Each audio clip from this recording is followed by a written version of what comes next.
بسم اللہ الرحمن الرحیم۔ مکمل نصاب توحید ہے دعائے کمیل۔ ہم جب مکہ جاتے ہیں، مدینہ جاتے ہیں، اور وہاں پر ہمارے برادران ایمانی اسلامی ایرانی جب دعائے کمیل کا اہتمام کرتے ہیں اور ہم بھی ان کے ساتھ بیٹھ جاتے ہیں، اس لیے کہ وہاں سرکاری معاہدوں کا حصہ ہوتا ہے اس دعائے کمیل کا اجتماع، وہ دعائے کمیل کا جو اجتماع ہوتا ہے، تو اس وقت یہ وہابی مسلک کے لوگ، یہ سلفی مسلک کے لوگ کھڑے ہو کر اس دعا کو سن رہے ہوتے ہیں۔ میں نے خود ایک سلفی کو یہ جملہ کہتے ہوئے سنا کہ یہ جو دعا پڑھ رہے ہیں، اگر یہ ان کا عقیدہ ہے تو ان سے اچھا مسلمان کوئی نہیں ہے۔ مکمل نصاب توحید ہے۔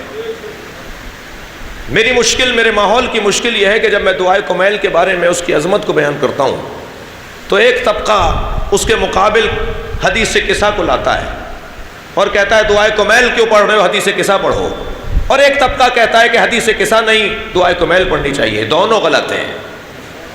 دعائے کمیل اور حدیث قصہ کو ٹکرانا، لڑانا، مقابلے میں کھڑا کرنا کسی شیعہ کا کام نہیں ہے۔ دقت فرمائیں گے۔ دعائے کمیل کا احترام اور حدیث قصہ کا احترام ہمیں برابر کی نگاہوں سے کرنا ہے۔ شاید حدیث قصہ کا احترام زیادہ اس معنی میں ہو کہ جنہوں نے اللہ سمجھایا ہے ان کی عظمت کو حدیث قصہ کہا جاتا ہے۔ دقت فرمائیں گے۔ مجھے حق نہیں پہنچتا کہ میں دعائے کمیل اور حدیث قصہ کا مقابلہ کرواؤں، یہ نہیں پڑھو اور وہ پڑھو، اور وہ نہیں پڑھو اور یہ پڑھو۔ ایک شوہر کی دعا ہے، ایک زوجہ کی دعا ہے۔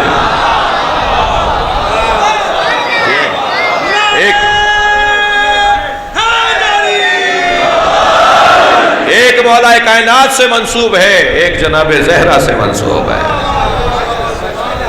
ایک میں اللہ کی وحدانیت بیان ہو رہی ہے اور ایک میں اہل بیت کی عظمت بیان ہو رہی ہے۔ اور اللہ کی وحدانیت اگر آپ غیر علی سے لیں گے، کسی اور سے لیں گے علی کے علاوہ، تو پھر ہاتھ پیروں والا اللہ تو ملے گا،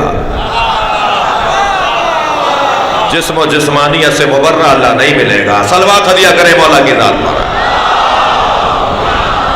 اگر آپ ہمارے لیٹسٹ ویڈیوز کے بارے میں جاننا چاہتے ہیں تو ہمارے چینل کو سبسکرائب کریں اور بیل آئیکن کو پریس کریں۔ شکریہ۔